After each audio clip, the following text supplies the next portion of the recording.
Hey, Mark Gelfo. It's Thursday of Green Build. This morning I went to a session on the IgCC, its development and application, and really compared the IgCC and ASHRAE 189 and LEAD.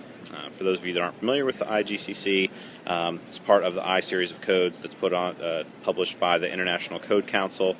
These are documents that are adopted by a lot of municipalities as code.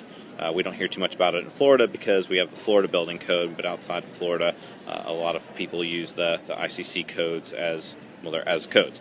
And the IgCC is the sustainability piece of that basically mirrors the LEED rating system. So this session kind of compared and contrasted those three documents.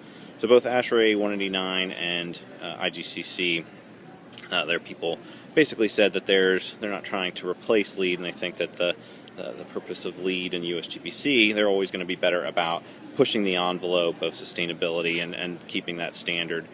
But USGBC and LEED are not good about enforcement. It's ultimately a voluntary, non-mandatory type document that doesn't get really enforced in the field.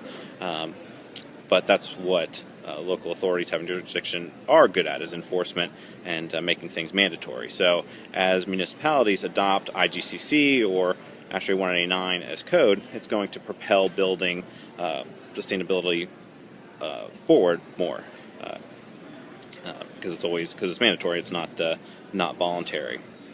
They talked about a lot of the municipalities across the country that have already adopted IgCC, and I won't go through that list for you, but I do think that in the next code cycle in Florida that they are going to adopt the IgCC, which essentially would make sustainability requirements, including commissioning, mandatory on new construction projects.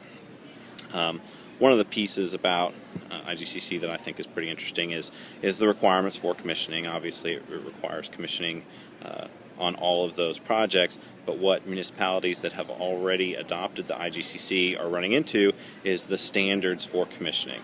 You know, what does a standard commissioning report look like? Who is qualified to be the commissioning agent? Because IgCC and ASHRAE 199 don't address that, so they're already running into issues with that, and I think it's going to become a more credentialing is going to be a more important aspect of those codes.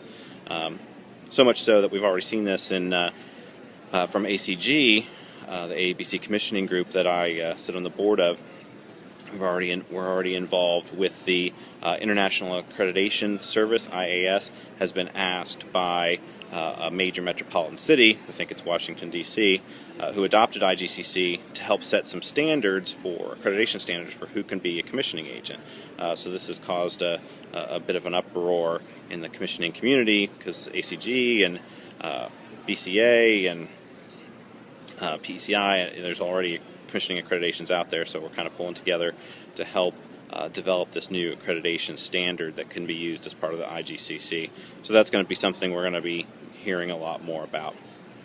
So in summary, IgCC, ASHRAE 189, and LEED, they can all coexist. They have different uses and different needs, but look for more municipalities and more authorities to adopt the IgCC as code, and sustainability becoming more of a code required item.